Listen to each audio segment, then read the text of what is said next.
Taylor series method, consider an initial problem described by, इस तरह से एक प्रॉब्लम को डिस्क्राइब किया गया है।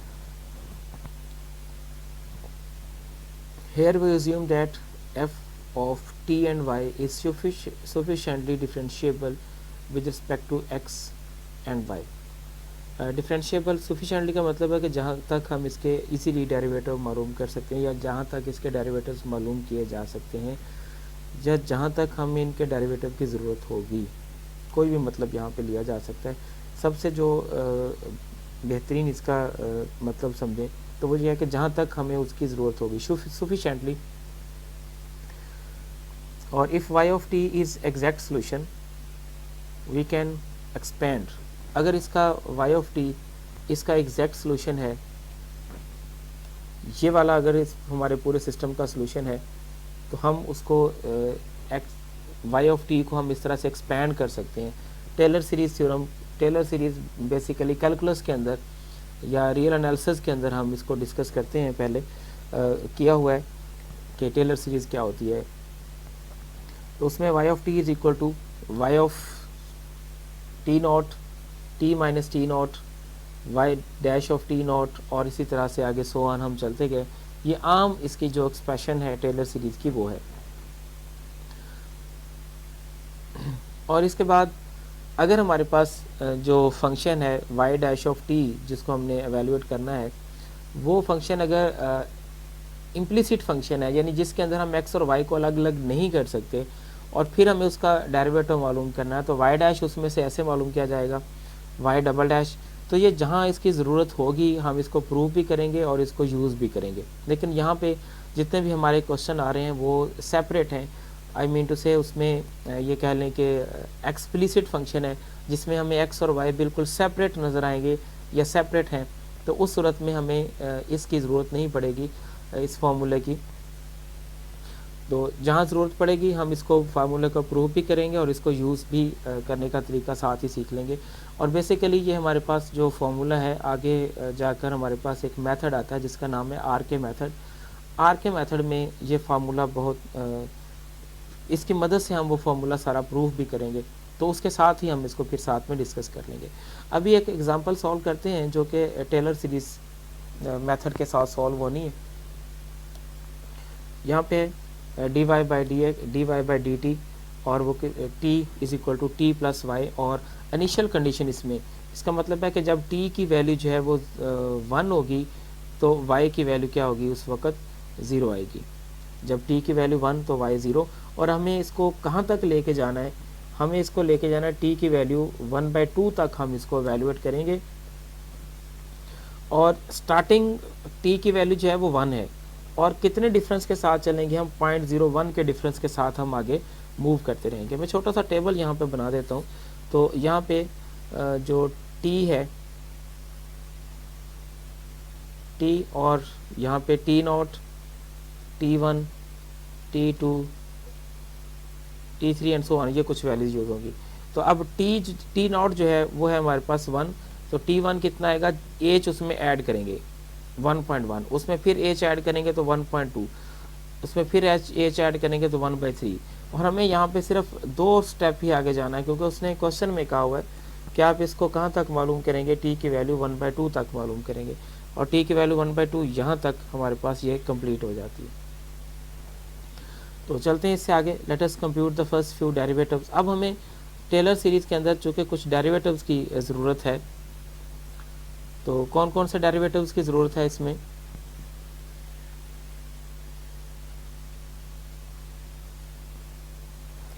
डेरिवेटिव्स जैसा कि हम चलते हैं टेलर सीरीज़ पर, तो हमें फंक्शन का first derivative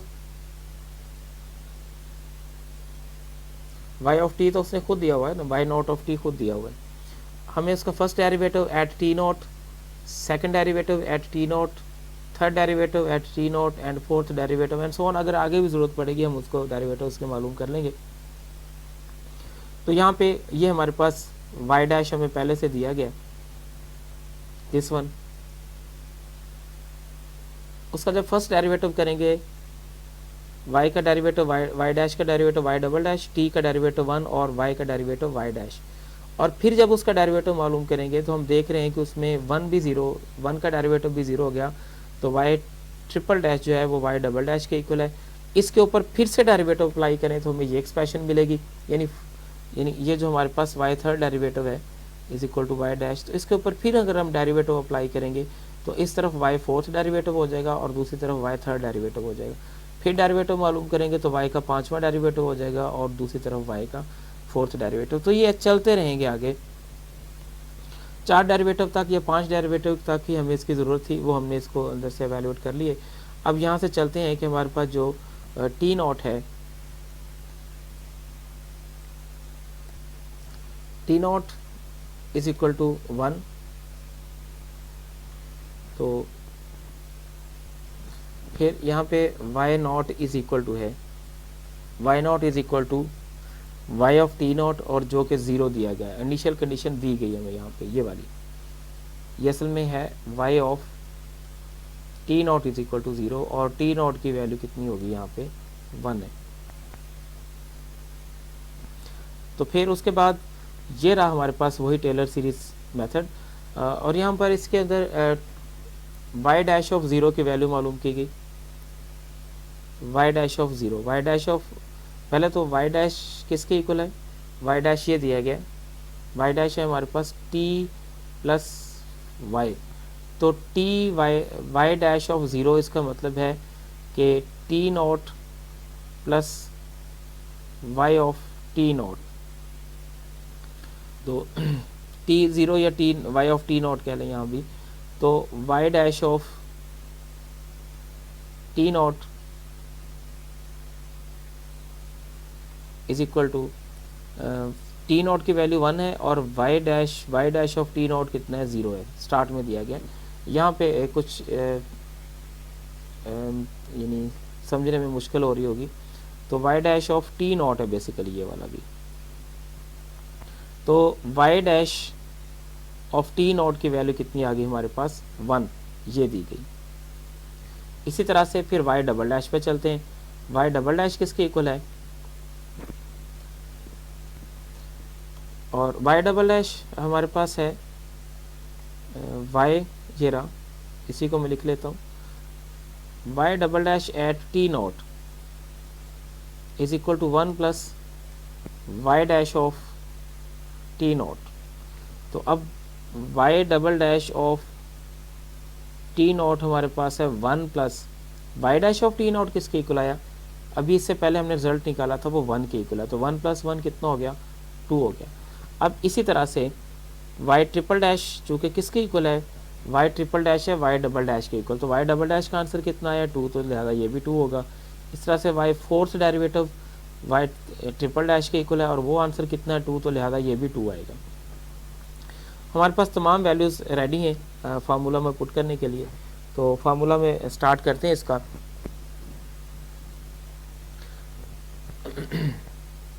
Y dash of y of t is equal to y naught t minus t dash, यहाँ पर y naught y dash of naught, आगे सारी वैल्यूज़ जो हैं, तो ये तमाम वैल्यूज़ हमारे पास मौजूद हैं, लेकिन यहाँ पे हम टी किसके इक्वल रखेंगे,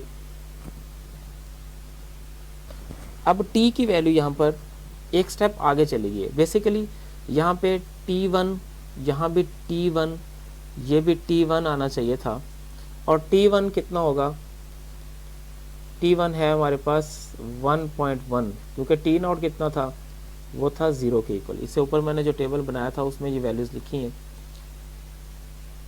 यहाँ पे था शायद रेज हो गया, तो उसमें ये वैल्यूज़ बताई थी पहले।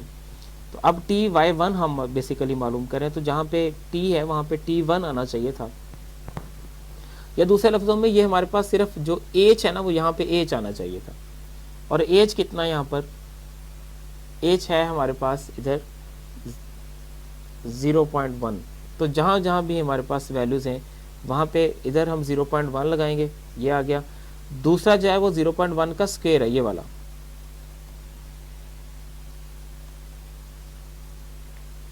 तो ये फॉर्म बन गई।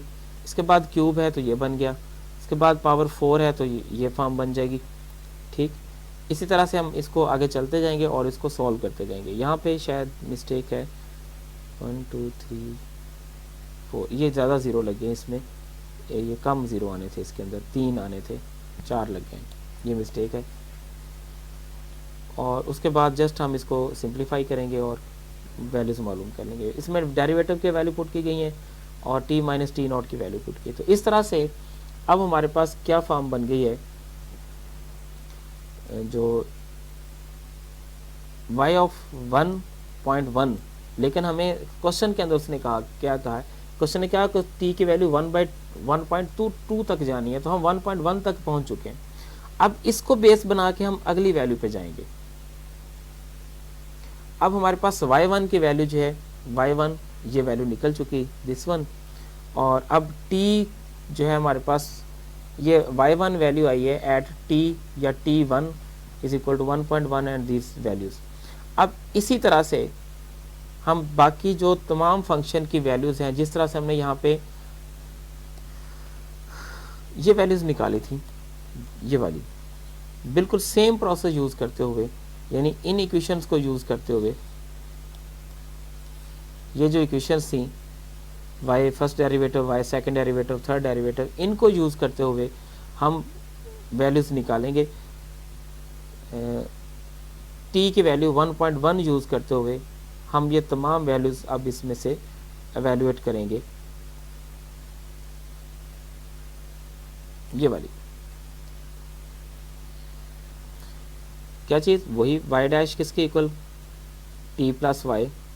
अब यहाँ पे t की वैल्यू जो है वो 1.1 आनी है और y की वैल्यू जो रिसेंटली ऊपर ये वैल्यू निकली है हमारे पास कितनी, y इज इक्वल टू 0.1103, ये वैल्यू निकलनी है।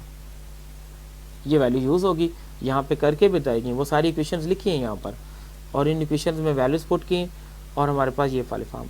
अब ये वैल्यू उठा के फिर हम यहाँ पे, अब यहाँ पर जो t की वैल्यू वो कितनी होगी, 1.2 होगी, एक स्टेप आगे चला गया हमारा सिस्टम। तो यहाँ पे बेसिकली t2 आना चाहिए था, तो ज़्यादा इजीली हम इसको कवर कर पाएंगे, इसको समझ पाएंगे कि ये किसके इक्वल है। तो t2 जो है वो हमारे पास है 1.2 और t1 जो है वो हमारे पास है 1.1, यानी यहाँ पे ये समझें कि h जो है हमारा वो वही रहेगा, h नहीं डिफरेंट होना, h हमारा वही रहेगा हर सिस्टम के अंदर। यहाँ पे सिर्फ क्या चेंज होगा, y1 की वैल्यू नहीं आ जाएगी, y first derivative eight 1, y second derivative eight 1 and so on. इसी तरह से हम सारा सिस्टम सॉल्व कर लेंगे। यहाँ तक तो हमारे पास यही सोल्यूशन है। अब इसके बाद आगे इसका जो एग्जैक्ट सोल्यूशन जो है वो मालूम किया गया, और एग्जैक्ट सोल्यूशन मालूम करने के लिए इन इक्वेशंस को, ये वाली फॉर्म ये लीनियर फॉर्म है, मैं शॉर्टली बता देता हूँ चूँकि वीडियो का टाइम काफ़ी हो रहा है, काफ़ी बड़ी वीडियो हो जाएगी। तो जस्ट ये इसको सॉल्व किया गया एग्जैक्ट मेथड के तहत, लीनियर इक्वेशन बना के वहाँ पे सॉल्व करके फिर उसमें 1.2 पुट किया गया, तो हमें आंसर मिला 2.43, जबकि हमारे पास जो न्यूमेरिकल आंसर है वो भी कितना है, वो भी अप्रॉक्सीमेटली यही आंसर है। ये आंसर आ रहा था, उसको राउंड किया गया, राउंड करके हमें ये आंसर हासिल कर लिया। तो हमारा जो एग्जैक्ट सोल्यूशन है वो भी वही आ रहा है।